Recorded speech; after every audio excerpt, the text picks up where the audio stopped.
Yang pertama, sebelum kita melakukan pemeriksaan Leopold adalah kita melakukan cuci tangan 7 langkah. Ya, sudah tahu cuci tangan 7 langkah itu seperti apa? Kan? Kita praktekkan. Langkah yang kedua adalah kita memberitahukan penjelasan atau info konsen memberitahukan kepada pasiennya ya tentang prosedur yang akan dilaksanakan. Jadi nanti kita inform konsen di sana ya. Ibu sekarang akan dilakukan pemeriksaan perut ibu, namanya pemeriksaan Leopold. Jadi nanti tujuannya adalah untuk mengetahui bagaimana posisi dan letak daripada bayi ibu, apakah masuk dalam kategori yang normal ataukah nanti misalnya ada kelainan atau misalnya nanti banggalah terserah kalian untuk mengetahui misalnya nanti bagaimana posisi ibu, posisi bayi ibu gitu ya. Intinya adalah itu. Kita berikan dulu penjelasan tentang prosedur yang akan dilaksanakan ya. Setelah itu langkah yang selanjutnya adalah kita mempersilahkan ibu. Ini ada yang perlu lupa. Seharusnya ketika kita mau melakukan pemeriksaan Leopold, ibu dianjurkan untuk BAK terlebih dahulu ya. Jadi kenapa ibu harus dianjurkan untuk BAK terlebih dahulu? Biar kandung kemihnya kosong. Itu untuk kenyamanan daripada si ibunya ketika nanti dilakukan pemeriksaan ya. Yang selanjutnya adalah mempersilahkan ibunya ke tempat tidur.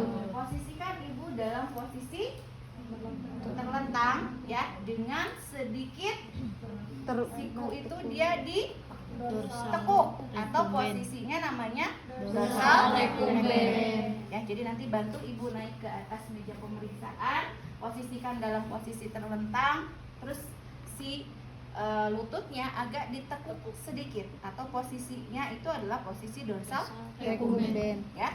Setelah itu apa yang dilakukan kembali? Kita menghangatkan dulu tangan kita ya. Jadi setelah kita posisikan posisi si ibunya, dibuka kadio auratnya aurat. Nah ya, angkat si ibunya pakai baju ya. Jadi setelah kita posisikan, jangan lupa atur privacy ya. Jadi kalau misalnya terlihat seperti ini, kita pasang sampiran. Setelah itu kita gosok-gosok tangan untuk menghangatkan tangan. Kenapa kita harus menggosok-gosok tangan? Ketika tangan kita dingin, memegang perut ibu itu dikhawatirkan nanti akan menimbulkan kontraksi pada ibu. Misalnya kita udah cuci tangan kan, dingin ya, kita langsung pegang, itu takutnya memicu kontraksi ibu. Makanya ini alasan kenapa biasanya ada bidan yang gosok-gosok dulu tangannya terlebih dahulu. Tapi ini tidak menjadi wajib sebetulnya, nanti tergantung ya. Kalau merasa tangan kita hangat, ini tidak dilakukan pun tidak apa-apa. Tapi sesuai dengan daftar pilih, karena di sini ada, nanti kalian lakukan ya. Jadi kita gosok-gosok dulu tangan terlebih dahulu. Setelah itu baru kita melakukan pemeriksaan Leopold 1. Kelihatan nggak kalau seperti itu? Clean ya. Mau didekatkan boleh atau si mejanya yang kita dekatkan. Intinya adalah metlin atau pita pengukur ini harus atau harus dalam keadaan yang dekat dengan tangan kita, karena nanti kita ngambil biar nggak sulit ya. Untuk pemeriksaan Leopold 1 nanti kita menghadap ke si ibunya. Jadi nggak begini, kadang ada yang begini ya. Jadi nanti kita ke depan seperti ini. Tadi Leopold 1 untuk menentukan apa yang ada di pundus. Gimana caranya? Jadi nanti ya. Nah, untuk Leopold 1 kita ngadep ke ibu, terus kita kumpulkan dulu batas pundus atau kita kumpulkan dulu perut si ibu. Kenapa harus dikumpulkan? Karena untuk membedakan bagian perut ibu dengan bagian daripada janin. Seperti yang kita ketahui bahwa janin itu dia ada di dalam rahim dan dia ada di dalam cairan tuban. Nah, kita pisahkan dulu ya. Jadi mana yang masuk ke dalam bagian ibu, mana yang masuk ke dalam bagian dari janin ya. Caranya dengan kita kumpulkan terlebih dahulu. Jadi nanti tangan kita disimpan, nah hampir sejajar dengan umbilikal, ya, dengan pusat, ya. Jadi nanti kita kumpulkan seperti ini. Ibu, orang varioselanya, nah, ini kan ini perut ibu, ini batas bayinya, ya. Jadi nanti kayak ada pemisah, kayak balon gitu. Kalau misalnya nanti kalian pura-pura hamil, si balonnya dimasukkan ke dalam perut kalian atau baju kalian nanti akan terpisah, ketahuan mana batas balon itu. Nah, ini sama dengan kita nanti ketika melakukan pemeriksaan Leopold 1 untuk membedakan mana bagian ibu, mana bagian bayi. Ya, jadi seperti tadi kita kumpulkan dulu. Kita kumpulkan. Nah, ini ketahuan, ini batas bayinya, ya, batas bagian bayinya. Nanti kita raba apa yang ada di sini. Kalau misalnya nanti yang teraba itu adalah bagian lunak, besar, tidak melanting, itu adalah ciri khas daripada bokong. Jadi bokong itu besar. Dia ketika diraba dia lunak, ya, dan tidak melenting. Melenting tuh kayak melenting gitu tah. Kan kalau bokong tidak seperti itu. Itu adalah ciri khas daripada bokong. Ini kayaknya ya, biar kelihatan ya. Kalau kayak tadi, angkat ini pasirnya ke sana ya. Jadi ulang lagi. Nah, jadi nanti kayak gini. Nih, ini batas pundusnya. Kita raba yang ada di sini. Oh, ini adalah bagian lunak, besar, tidak melanting. Berarti ini ciri khas daripada bokong. Kita tentukan batasnya, jangan dilepas. Jadi satu tangan kita tetap di sini. Kita bawa metlin. Ya, makanya tadi metlin kenapa nggak boleh jauh-jauh? Karena kalau ketika jauh, ini kan nanti dilepas. Aduh, metlina lepas. Akhirnya kita harus menentukan lagi batasnya. Ya, makanya tahan. Tadi kan Leopold yang pertama sudah ketahuan apa yang menjadi bagian pundus. Leopold yang satu tujuannya itu adalah untuk mengetahui berapa tinggi pundus uterinya. Bagaimana caranya? Kita hitung dari tulang simpisis, tahu kan tulang simpisis? Tahu. Ngegerak dengan tulang, ya, sampai dengan batas pundus tersebut, ya. Jadi nanti kalian ambil pita meteran, simpan di atas, kita hitung berapa tinggi pundus uterinya dari angka 0. Anggap ini 0 ya, ini mulainya dari 2. Anggap ini 0. Nah, ini adalah batas simpisisnya, tulang simpisis, ini batas pundusnya. Nah, jadi sampai betul-betul bawah, ya, sampai betul-betul yang menjorok ke bawah di sini, bukan di puncaknya, tapi ujung daripada bagian yang menjorok di batas pundus tersebut. Nah, ini di sini kita lihat berapa. 3, ini taruh ini berapa? 39 ya, hampir 40 malahan. 40. Nih, 40. Dia sudah mendekati penapisan ya, lebih dari 40 harus dirujuk ya. Jadi seperti itu ya. Saya ulangi untuk Leopold 1. Jadi nanti kita kumpulkan ya, kita kumpulkan nanti. Nah, sampai puncak pundus nanti kita raba di sini apa yang menjadi bagian daripada di atas pundus ini. Kalau misalnya tadi teraba besar, lunak, tidak melenting, itu adalah ciri khas dari bokong. Tapi kalau misalnya nanti oh ini keras ya, kecil dan melenting, itu adalah ciri khas dari kepala. Nah, jangan dilepas, kita ambil metlinnya, kita hitung dari simpisis sampai dengan batas pundus tadi berapa? 40. Bisa ya? Oke. Itu Leopold 1. Simpan lagi. Ini tahan satu bagian, mau yang kanan dulu, mau yang kiri dulu boleh. Misalnya ini kita tahan yang sebelah kanan ibu ya. Nah, kita raba di bagian sini apa? Nggak di bawah ya, tapi di abdomen. Nih, ini kan abdomen ibu, bukan di sini. Jadi kita raba apa yang ada di sini. Kalau nanti kalian menemukan ini adalah kosong, nih ini kosong ya, berarti ini adalah bagian-bagian terendah janin. Kita raba bagian sebelahnya, kebetulan di sini keraba bagian panjang, jadi kayak manjang, keras ya. Nah, ini adalah ciri khas dari punggung. Jadi kalau punggung itu dia tuh penuh ya, si abdomen si ibu tuh penuh. Berbeda dengan ini. Nah, ini kosong kan?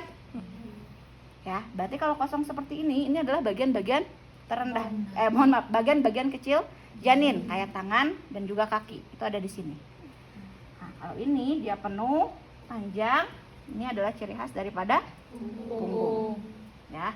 Itu Leopold 2. Leopold 3 tangan kita simpan di atas pundus untuk tujuannya untuk fiksasi ya, biar nanti memudahkan ketika kita perabaan di Leopold 3. Tangan kita, nah satu di sini di atas simpisis. Kita raba. Di sini ada bagian apa? Oh, di sini ternyata ada bagian bulat keras. Ya, tidak bulat keras dan melenting. Berarti ini adalah ciri khas daripada kepala. Kalau kepala nanti kalau dipegang itu biasanya ampul-ampulan kayak gitu. Ya. Ini nanti akan coba kalian raba di sini. Ini ketahuan tuh ini kepala. Nah, kalau sudah keraba apa yang menjadi presentasi? Tadi kan tujuan yang kedua adalah sudah masuk atau belum. Kita goyang-goyang. Ketika digoyangkan dia sudah nggak goyang, berarti itu tandanya dia sudah masuk PAP. Tapi kalau ketika kita pegang dia masih goyang, dikit-dikit ikut goyang, berarti itu tandanya belum masuk ke dalam PAP. Kalau belum masuk PAP nggak usah dilakukan Leopold 4. Kalau sudah masuk, dikirakan teh, oh udah nggak goyang nih, berarti kita lakukan Leopold 4. Ya, bagaimana langkah Leopold 4? Tadi kan ibu kakinya dorsal recumbens ya, ditekuk, nanti diluruskan.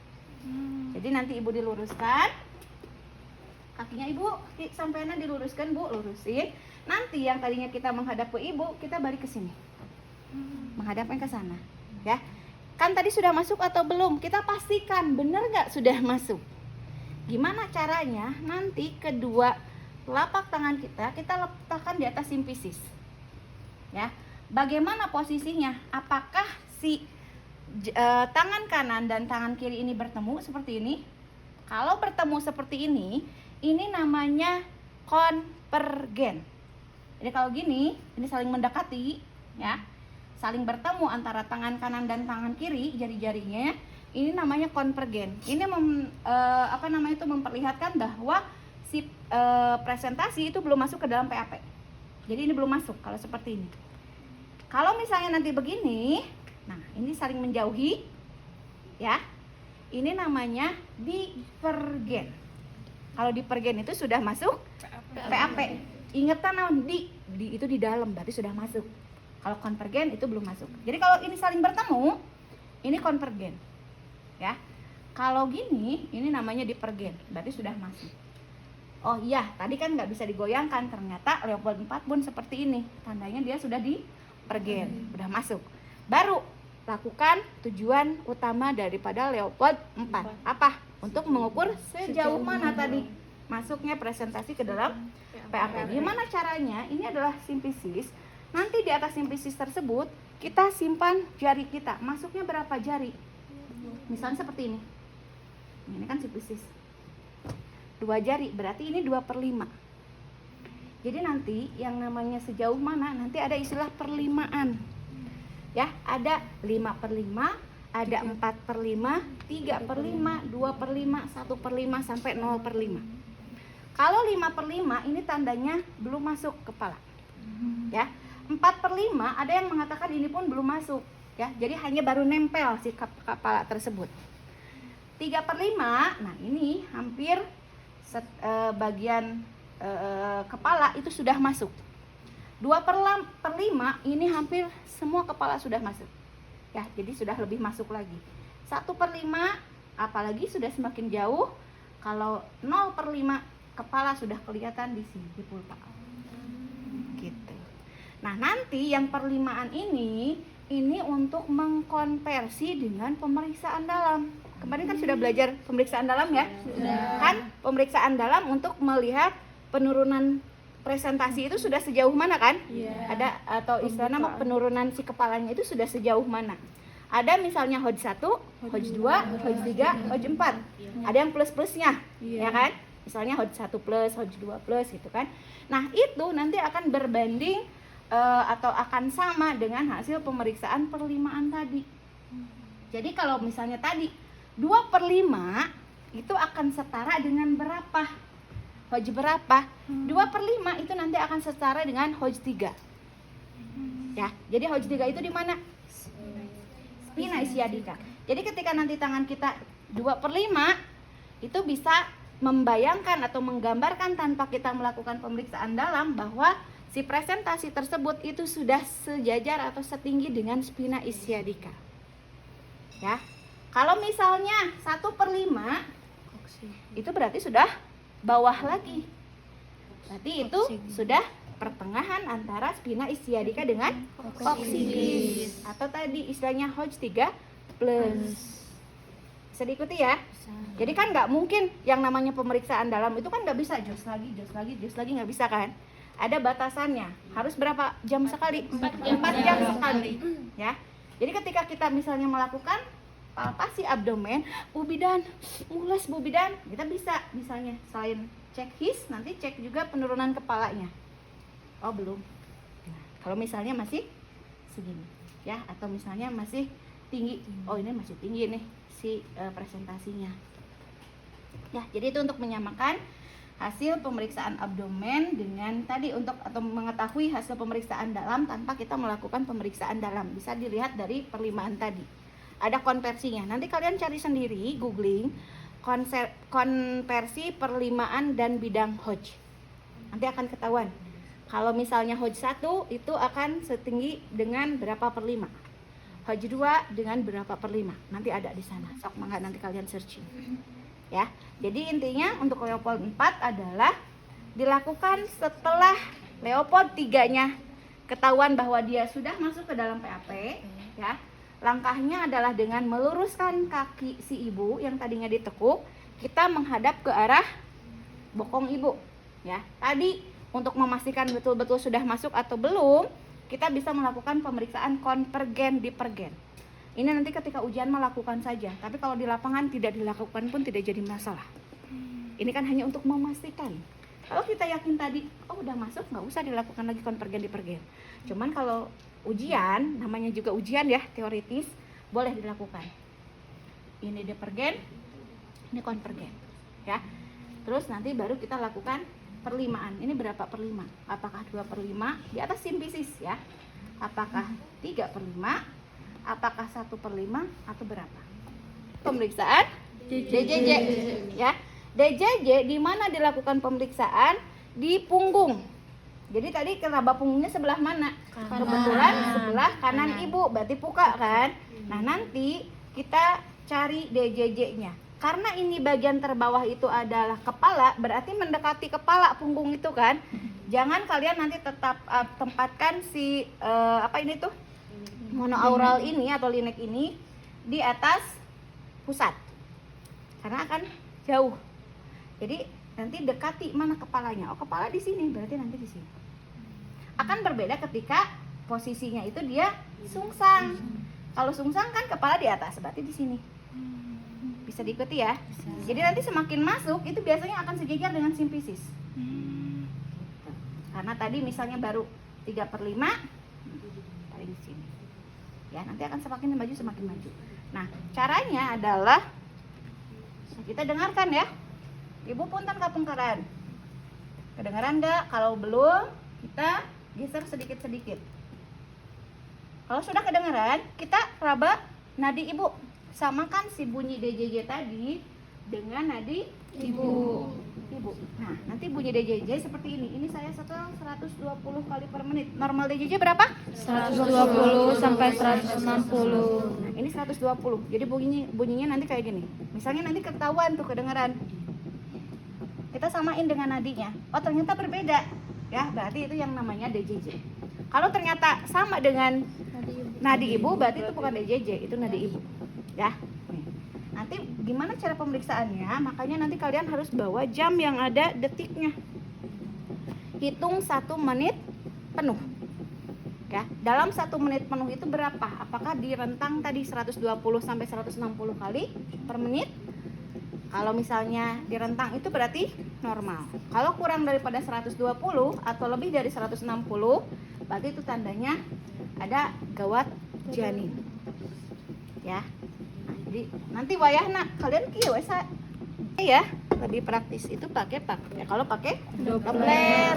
Kalau Doppler itu apalagi yang harganya lumayan, itu nanti akan ketahuan berapa DJJ-nya. Sudah ada nanti di sini berapa DJJ-nya. Oh, ini mati. Jadi nanti akan ketahuan di sini. 140, ganti lagi 145, 140. 42. Jadi pemeriksaannya sudah selesai. Bantu ibu untuk menggunakan lagi pakaiannya ya. Dirapihkan kembali. Setelah itu dibangunkan dengan posisi miring dulu ya. Jadi setelah terlentang nanti miring dulu, baru duduk. Setelah itu baru informasikan hasil pemeriksaan ya, jelaskan kepada ibu. Ibu, alhamdulillah hasil pemeriksaan Leopoldnya atau hasil pemeriksaan perutnya tadi, alhamdulillah hasilnya bagus semua. Posisi bayinya itu dalam posisi yang benar ya Bu ya, dengan kepala di bawah. Tadi sudah masuk juga ke dalam pintu atas panggul. Terus juga untuk jantungnya itu dalam kategori yang normal. Alhamdulillah hasil pemeriksaannya baik ya Bu ya, bagus. Tuh. Terus nanti baru kita lakukan cuci tangan dan lakukan pendokumentasian. Tuh untuk pemeriksaan Leopold. Nah tadi kan ada satu pemeriksaan Leopold yang belum kita laksanakan, adalah penghitungan TBBJ. Ibu makan tadi udah. Untuk menghitung TBBJ. Bagaimana cara menghitung TBBJ? Ada yang tahu nggak? Atau taksiran berat badan janin TBBJ? Ada yang tahu nggak? Gimana? Kalau misalnya 155 sejauh mana? PAP dikurangi 155. Dikali atau dikurangi? Dikurangi 11 dulu. Dikali 155. Nah,